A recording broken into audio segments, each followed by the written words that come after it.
एक जंगल में एक हरा भरा आम का पेड़ था। आम के पेड़ पर संगीत नाम की एक कोयल रहती थी। उसने बहुत सुंदर घोंसला बनाया हुआ था, जिसमें उसके छोटे छोटे बच्चों के साथ वो रहती थी। छोटे होने के कारण वो बच्चे अभी उड़ना सीख ही रहे थे, तो संगीत उनके लिए खुद वो खाना ढूंढ कर ला कर अपनी चोंच से प्यार से खिलाती थी। एक दिन जोरों शोरों से बरसात शुरू हो गई। बिजली गरज रही है, बारिश हो रही है। तभी संगीत के बच्चों को जोर से भूख लगने लगी।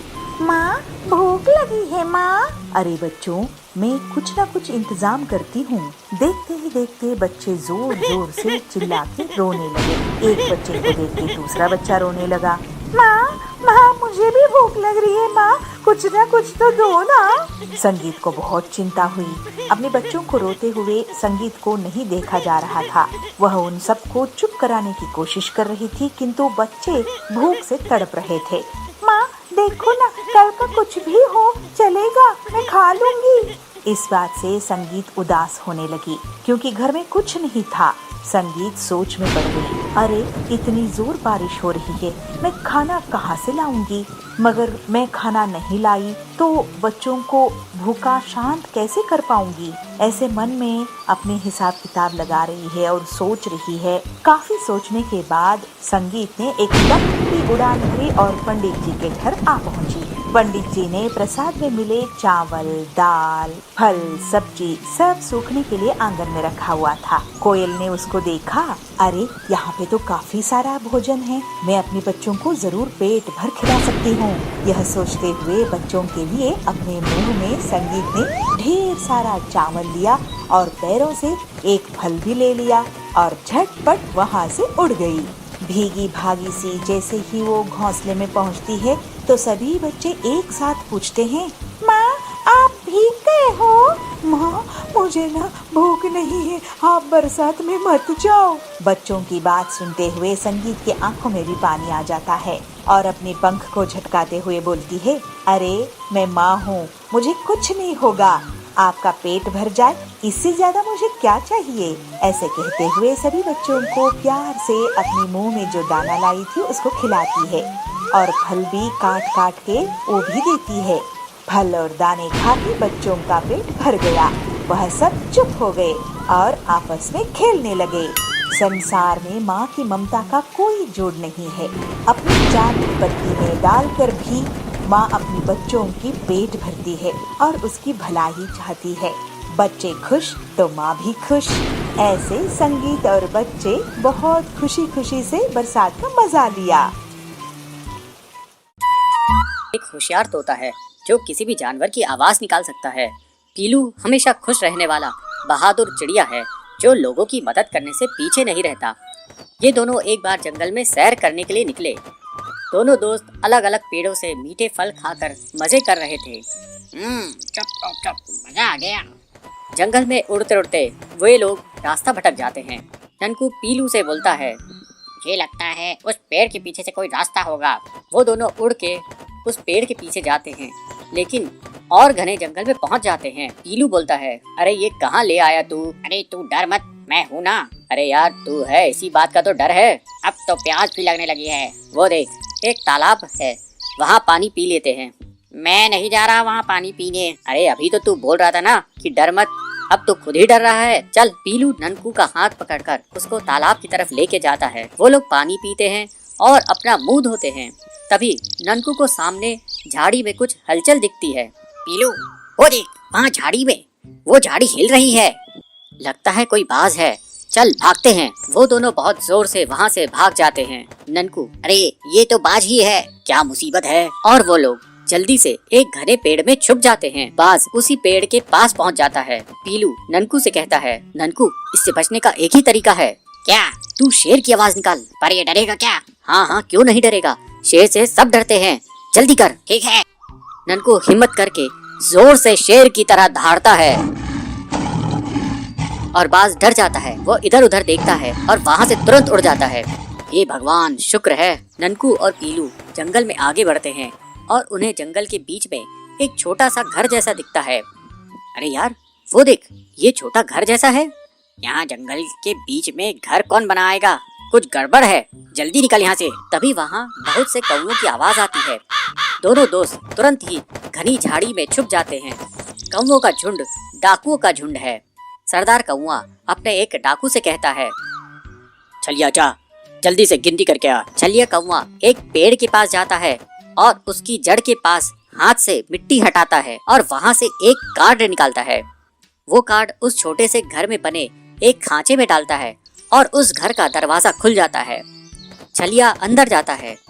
दोनों दोस्त एक दूसरे को देखते हैं। छलिया बाहर आता है और अपने सरदार से कहता है, सरदार 5 है अंदर। ठीक है, चलो अब जल्दी। छलिया वापस से कार्ड को मिट्टी से ढक देता है। डाकू कौवों का झुंड वहाँ से चला जाता है। पीलू ननकू को कहता है, लगता है अंदर खजाना है, अंदर जाके देखते हैं। ना बाबा, मैं नहीं जा रहा। डाकू वापस आ गए तो ठीक है, तू यही रुक, मैं अंदर जाता हूँ। तू यही बाहर रुक कर डाकुओं पर नजर रखना। ठीक है। पीलू कार्ड खांचे में डालता है और दरवाजा खुल जाता है और वो अंदर चला जाता है। ननकू कार्ड को निकालकर फिर से मिट्टी से ढक देता है और जल्दी से छुप जाता है। घर के अंदर पीलू को कुछ नहीं मिलता, लेकिन एक सीढ़ी जमीन से नीचे जाते दिखाई देती है। ये सीढ़ी, पीलू सीढ़ी से नीचे पहुंचता है और देखता है कि वहाँ बहुत सारी चिड़ियाएं सुरंग खोद रही हैं। वो सब बहुत दुखी हैं और डरी हुई हैं। उनमें से एक मजदूर चिड़िया उसे देख लेता है। ओह डाकू, आप फिर से आ गए। मैं डाकू नहीं हूँ, पर आप लोग यहाँ क्या कर रहे हो? हम लोग यहाँ डाकुओं के लिए सुरंग खोद रहे हैं जो सीधे राजा के खजाने की तरफ जाएगी। ओह, मैं आप सबको यहाँ से निकालूंगा। डाकू बहुत खतरनाक है, वो हम सबको मार देंगे। तभी बाहर डाकू वापस आ जाते हैं। ये देखकर ननकू घबरा जाता है। अरे नहीं, अब तो पीलू पकड़ा जाएगा और डाकू उसे मार देंगे। क्या करूं, क्या करूं? छलिया जाके दरवाजा खोल, अब मैं अंदर जाऊंगा। छलिया कार्ड निकालने के लिए आगे बढ़ता है। आइडिया। ननकू जोर जोर से शेर की तरह दहाड़ता है। शेर की दहाड़ सुनकर डाकू डर जाते हैं। छलिया सरदार से कहता है, सरदार शेर आ रहा है। अरे ये शेर कहाँ से आ गया? चलो रात में आते हैं। ननकू की दहाड़ से वो सब भाग जाते हैं। ननकू तुरंत मिट्टी में से कार्ड निकालकर दरवाजा खोलता है और उसको पीलू के साथ मजदूर चिड़ियाएं दिखाई देती है। दोनों दोस्त गले मिलते हैं। रात होती है और डाकू कौवों का झुंड वहाँ फिर से आता है। इस बार जैसे ही छलिया दरवाजा खोलता है, अंदर से पुलिस वाले निकलते हैं और उसे पकड़ लेते हैं। बाकी डाकुओं को झाड़ियों में छुपे पुलिस पकड़ लेते हैं। अगली सुबह, तुम लोगों ने बहुत बढ़िया काम किया है, खजाना चोरी होने से बचाया और 5 लोगों की जान भी बचाई। ये लो तुम दोनों का इनाम। पुलिस उन्हें इनाम देती है और ननकू और पीलू एक दूसरे को देखकर मुस्कुराते हैं।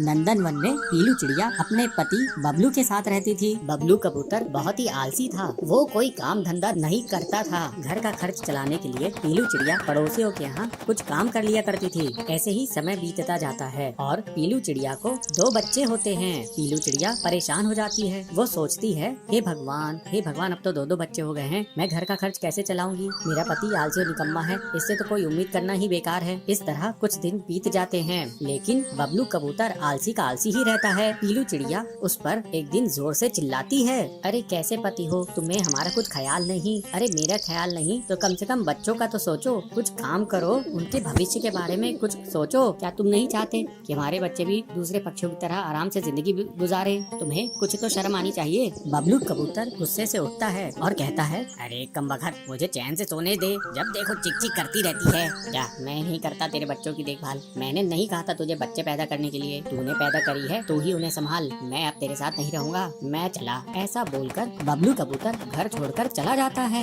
और पीलू चिड़िया उसे देखती रह जाती है। वो सोचती है, अच्छा हुआ खुद ही चला गया, घर में रहकर भी इससे कोई मदद नहीं होने वाली थी। पीलू अपने बच्चों को देखते हुए कहती है, मैं अपने बच्चों को बहुत सारी खुशियाँ दूंगी, मैं अपने बच्चों को अपने जैसा दुखी जीवन नहीं दूंगी। क्या हुआ, इनका बाप अगर भाग गया है तो मैं इन्हें माँ और बाप का प्यार दूंगी। इस तरह समय बीतने पर बच्चे भी बड़े हो जाते हैं और एक बार बारिश का मौसम आता है। बारिश बहुत दिनों तक लगातार होती है। क्या करूं, ये बारिश तो लगातार हो रही है, रुकने का नाम ही नहीं ले रही है, कहर बनकर बरस रही है। बारिश के कारण मैं काम पर भी नहीं जा पा रही और घर का सारा राशन भी खत्म हो गया है। मैं तो भूखी रह लूंगी, लेकिन बच्चों को भूखा कैसे रखूं? तभी उसके पास उसका छोटा बेटा आता है। वो कहता है, माँ मुझे भूख लग रही है, कुछ खाने को दो ना। बेटा थोड़ी देर रुक, मैं पड़ोस की कबूतरी से कुछ मांग लाऊंगी, तब तक तू थोड़ा पानी पी के अपना पेट भर ले। नहीं माँ, मुझे पानी नहीं पीना, मुझे भूख लग रही है, मुझे कुछ खाने को दो। मैं मजबूर हूँ बेटा, इतनी बारिश में बाहर कैसे जाऊँ मैं। तभी उसका बड़ा बेटा रोने लगता है। दोनों बच्चों की हालत देखकर पीलू चिड़िया अपने घोंसले से बाहर निकलती है और कहती है, तुम दोनों अपना ख्याल रखना, मैं अभी थोड़ी देर में तुम्हारे लिए कुछ खाने के लिए लेके आती हूँ। पीलू चिड़िया पास वाली सुंदरी कबूतरी के पास जाती है और उसे बुलाती है,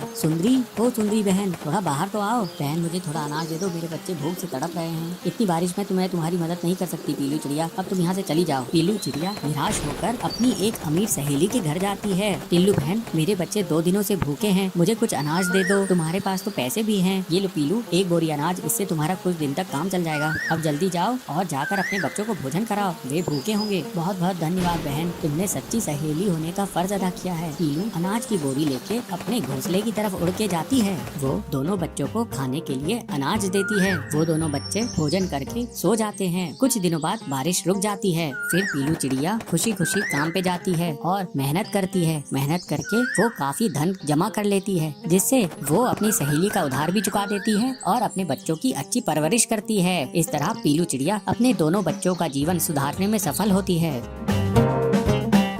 सुंदर वन में पीलू चिड़िया अपने पति बबलू के साथ रहती थी। आइसक्रीम की दुकान चलाते थे। वे लोग आइसक्रीम घर पे ही बनाते थे और 1 रुपए में आइसक्रीम बेचा करते थे। आइसक्रीम की कीमत कम होने के कारण उनकी आइसक्रीम बहुत बिकती थी। दिन भर उनकी दुकान पर पक्षियों की लाइन लगी रहती थी। एक बच्चा ग्राहक उनकी दुकान पर आके कहता है, पीलू आंटी, ये लो 2 रुपए, मुझे 2 आइसक्रीम देना। ये लो बेटा। तभी वहाँ पर हरिया काका पहुँचता है। वो कहता है, पीलू बेटा, मुझे 10 आइसक्रीम देना, मेरे बच्चे बहुत जिद कर रहे हैं आइसक्रीम खाने की, और हाँ, एकदम ठंडी ठंडी देना। पीलू कहती है, हाँ हाँ हरिया काका, सभी आइसक्रीम एकदम ठंडी हैं। फिर पीलू 10 रुपए की 10 आइसक्रीम हरिया काका को देती है। इस तरह पीलू चिड़िया कम पैसे में ज्यादा आइसक्रीम बेचकर ज्यादा मुनाफा कमा रही थी। पीलू चिड़िया की दुकान के ठीक सामने कालू कौवा भी आइसक्रीम बेचा करता था। कालू बहुत महंगी आइसक्रीम बेचता था। इस वजह से जंगल के पक्षी उसकी दुकान में जाने से कतराते थे। बबलू और पीलू की दुकान पर भीड़ लगी देखकर कालू कौवा बहुत चलता था। एक दिन वो अपनी पत्नी सुंदरी कौवी से कहता है, वो देख सुंदरी, दिन भर बबलू और पीलू की दुकान पर पक्षियों की लाइन लगी रहती है और हमारी दुकान की तरफ कोई देखता भी नहीं है। जब से इन लोगों ने 1 रुपए की आइसक्रीम बेचनी शुरू की है, हम लोगों का धंधा तो एकदम चौपट ही हो गया है। कुछ समझ नहीं आता है कैसे अपनी दुकान पर पक्षियों को बुलाऊं। सुंदरी कहती है, तुम क्यों बेकार में चिंता करके अपना खून जला रहे हो? मेरी मानो तो तुम भी 1 रुपए वाली आइसक्रीम बेचना शुरू कर दो। लेकिन सुंदरी, हमें आइसक्रीम बनाना कहाँ आता है? सुंदरी कहती है, अरे जी, तुम शहर से केमिकल वाली आइसक्रीम ले आए ना, हम 1 रुपए में 2 आइसक्रीम बेचा करेंगे। इतनी सस्ती आइसक्रीम बेचेंगे तो जंगल के सारे पक्षी हमारी दुकान में आएंगे। अगले दिन कालू कौवा शहर में जाकर केमिकल से बनी हुई आइसक्रीम का एक बड़ा सा डब्बा लेकर आता है और दूसरे दिन से वो अपनी दुकान में उसे बेचने लगता है। आइसक्रीम ले लो, आइसक्रीम, रंग बिरंगी आइसक्रीम, 1 रुपए में कई सारे फ्लेवर वाली आइसक्रीम। उसकी आवाज सुनकर बबली चिड़िया वहाँ पहुँचती है और कहती है, अरे कालू अंकल, क्या आप भी आज से 1 रुपए वाली आइसक्रीम बेच रहे हैं? कालू कहता है, हाँ बबली, मैं भी अब से 1 रुपए वाली आइसक्रीम बेचने लगा हूँ और मेरे पास बहुत सारे फ्लेवर्स हैं, तुम्हें कौन सा चाहिए? बबली कहती है, अंकल जी, मुझे मैंगो फ्लेवर्स की 2 आइसक्रीम देना। कालू कौवा बबली को मैंगो फ्लेवर की आइसक्रीम देता है। आइसक्रीम खाकर बबली कहती है, वाह अंकल, ये आइसक्रीम तो बहुत टेस्टी है, मैं अपने और दोस्तों को लेकर आती हूँ। आइसक्रीम के बहुत सारे फ्लेवर होने के कारण कालू कौवे की दुकान चलने लगती है। अब पीलू चिड़िया के सारे ग्राहक कालू के यहाँ से आइसक्रीम खरीदने लगते हैं। ये देखकर बबलू बहुत दुखी हो जाता है और उसे पीलू समझाती है, तुम चिंता क्यों करते हो? हमारी आइसक्रीम बिना केमिकल की है, देखना एक न एक दिन सारे पक्षी हमारे ही दुकान में वापस आ जाएंगे। इस तरह कुछ दिन बीत जाते हैं और कालू कौवे की केमिकल वाली आइसक्रीम खाकर लोग बीमार पड़ने लग जाते हैं। बहुत सारे पक्षी उसकी दुकान पर इकट्ठा हो जाते हैं और हंगामा करने लगते हैं। हरिया कहता है, अरे तुम अपनी आइसक्रीम में क्या मिलाते हो? हमारे बच्चे तुम्हारी आइसक्रीम खाकर बीमार पड़ने लगे हैं। आज से पहले ऐसा कभी नहीं हुआ। पीलू चिड़िया की आइसक्रीम हम खाते थे तो कोई भी बीमार नहीं पड़ता था। हम तुम्हारी कंप्लेन पुलिस में करेंगे। ये सुनकर कालू डर जाता है। वो कहता है, नहीं नहीं, मेरी कंप्लेन पुलिस में मत करना।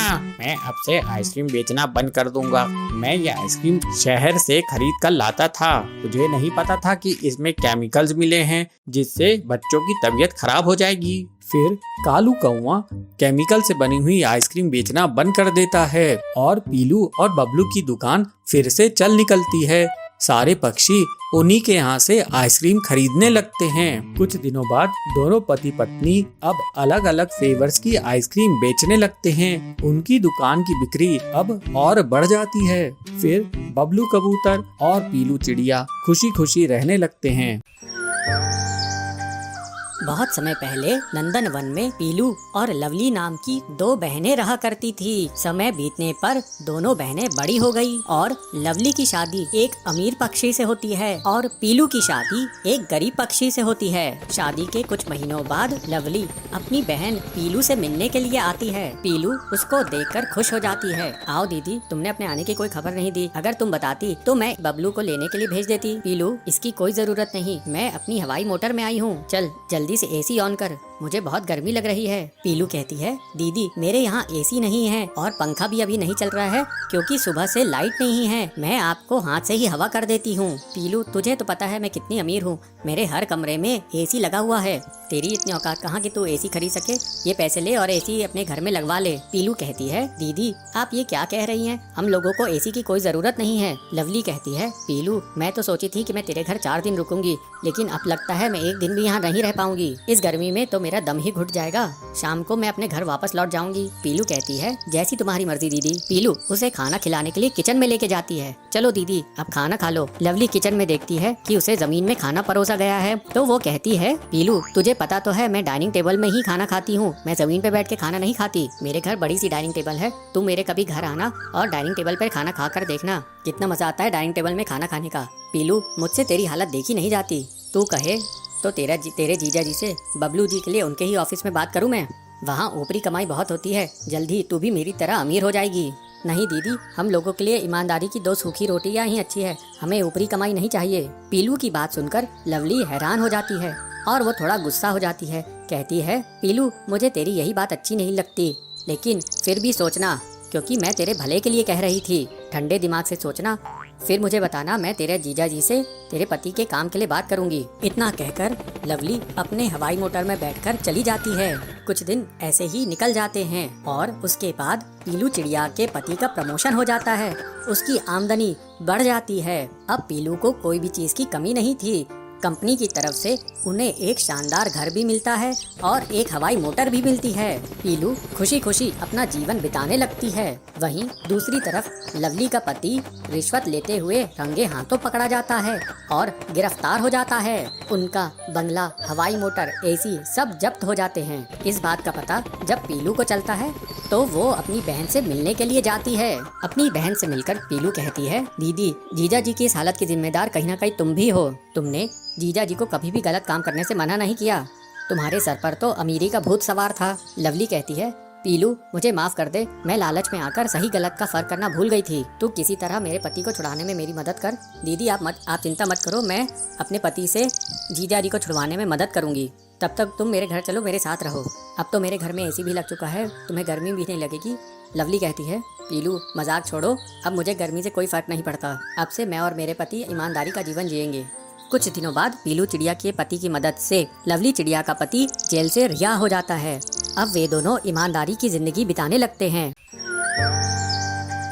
बहुत समय पहले नंदन वन में पीलू और लवली नाम की 2 बहनें रहा करती थी। समय बीतने पर दोनों बहनें बड़ी हो गई और लवली की शादी एक अमीर पक्षी से होती है और पीलू की शादी एक गरीब पक्षी से होती है। शादी के कुछ महीनों बाद लवली अपनी बहन पीलू से मिलने के लिए आती है। पीलू उसको देखकर खुश हो जाती है। आओ दीदी, तुमने अपने आने की कोई खबर नहीं दी। अगर तुम बताती तो मैं बबलू को लेने के लिए भेज देती। पीलू, इसकी कोई जरूरत नहीं, मैं अपनी हवाई मोटर में आई हूँ। चल जल्दी से एसी ऑन कर, मुझे बहुत गर्मी लग रही है। पीलू कहती है, दीदी मेरे यहाँ एसी नहीं है और पंखा भी अभी नहीं चल रहा है क्योंकि सुबह से लाइट नहीं है। मैं आपको हाथ से ही हवा कर देती हूँ। पीलू, तुझे तो पता है मैं कितनी अमीर हूँ, मेरे हर कमरे में एसी लगा हुआ है।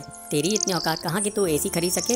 ये पैसे ले और एसी अपने घर में लगवा ले। पीलू कहती है, दीदी आप ये क्या कह रही हैं? हम लोगों को एसी की कोई जरूरत नहीं है। लवली कहती है, पीलू मैं तो सोची थी कि मैं तेरे घर 4 दिन रुकूंगी, लेकिन अब लगता है मैं 1 दिन भी यहाँ नहीं रह पाऊंगी। इस गर्मी में तो मेरा दम ही घुट जाएगा। शाम को मैं अपने घर वापस लौट जाऊंगी। पीलू कहती है, जैसी तुम्हारी मर्जी दीदी। पीलू उसे खाना खिलाने के लिए किचन में लेके जाती है। चलो दीदी अब खाना खा लो। लवली किचन में देखती है कि उसे जमीन में खाना परोसा गया है, तो वो कहती है, पीलू तुझे पता तो है मैं डाइनिंग टेबल में ही खाना खाती हूँ, मैं जमीन पे बैठ के खाना नहीं खाती। मेरे घर बड़ी सी डाइनिंग टेबल है, तू मेरे कभी घर आना और डाइनिंग टेबल पर खाना खा कर देखना, कितना मजा आता है डाइनिंग टेबल में खाना खाने का। पीलू मुझसे तेरी हालत देखी नहीं जाती, तू कहे तो तेरे जीजा जी से बबलू जी के लिए उनके ही ऑफिस में बात करूँ मैं।